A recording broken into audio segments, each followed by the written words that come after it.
Here's a color grading question we got recently. In terms of color correction, it seems as if every video talks about how to correct one frame in one clip where the correction gets applied to the rest of the frames in the clip, presuming that the clip will all be in a similar environment. What if I'm filming outdoors and the sun gets blocked off by clouds, or vice versa?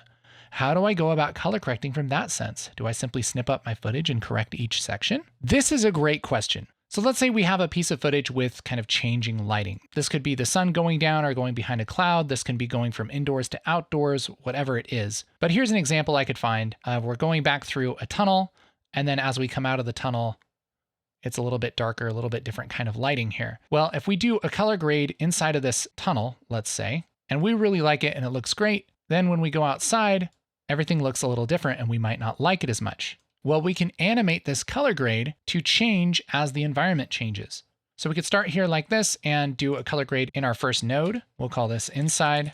And then we can go to the very end of our shot or wherever the lighting changes, and we could disable this node, make a new one, and we'll call this outside. And I'll just hit Control C on this inside node and Control V on the outside node, label this outside. And now I can kind of tweak this. Let's say maybe it's still too green. Maybe we want to boost up our brightness a little bit and do whatever tweaks we want to the outside. As we go inside, it's not going to look ideal. So what we can do is animate when each of these nodes comes on. Best way to do that, in my opinion, is in the key palette. That's kind of the third from the right. And for each node, we have something called key output gain. And this is basically the strength or the opacity of the node.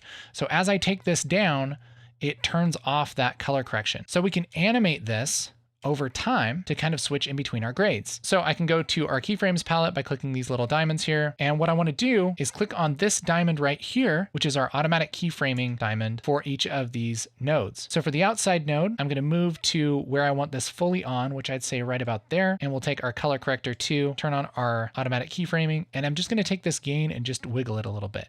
We want this to be at 1. That's going to add a keyframe there, which is just saying at 20 seconds and 8 frames, I want you to be at 1.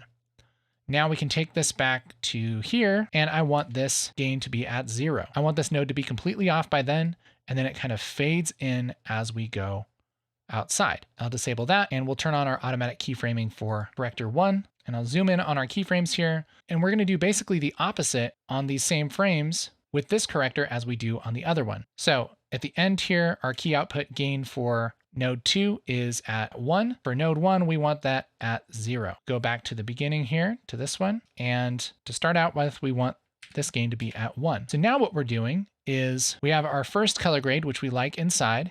And then as we go through the tunnel, right as we go outside, it's switching between those grades. It's turning off the inside node and turning on the outside node. And if it fades out over time, it's hard to notice that you did anything at all. So you can do this kind of thing with any kind of changing lighting. You'll see this kind of thing a lot with Steadicam shots. That might be a 10-second kind of push through a house and there's different lights and all these kind of things. Well, a lot of the time, the colorist will select a light that's only there for part of the shot and track it. And towards the beginning of the track, you can turn on that automatic keyframing, go into the key palette here and turn down that gain to turn off the node. And then as the light becomes visible, we can turn that on again. And so this window for this node can maybe desaturate things or whatever we want to do for that light, turn it to a different color.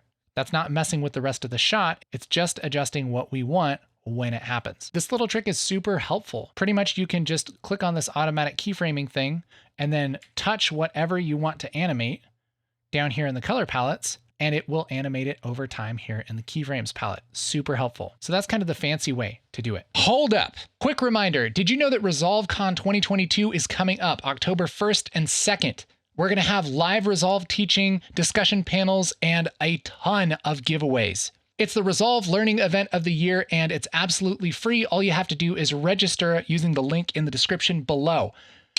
Back to the video. The other thing you might consider is exactly what you were saying, is going to the edit page and just making a cut right about where that transition needs to happen. So I'll just cut this right here and go back into the color page, and I can make a color grade for the first part of the clip here and a grade for the second part of the clip. And in the edit page, I can right click on this transition and add a cross dissolve. And now it'll fade in between those clips and make that transition. This might be a better way to do it, especially if it's an overall grade that you're just kind of starting with one overall grade and fading to another overall grade. If you need to do something fancier, where you're tracking multiple things, or there's, people going through the shot and you're just trying to adjust one part of the shot, animating the key of the various nodes might be a better way to go. So hope that's helpful for changing lighting scenarios and such in the color page of Resolve and stuff. I hope that's good. Hey, thank you for watching this video. I appreciate that, and I appreciate you. What do you appreciate? I appreciate fountains. It's like a upside down shower outside. That's true.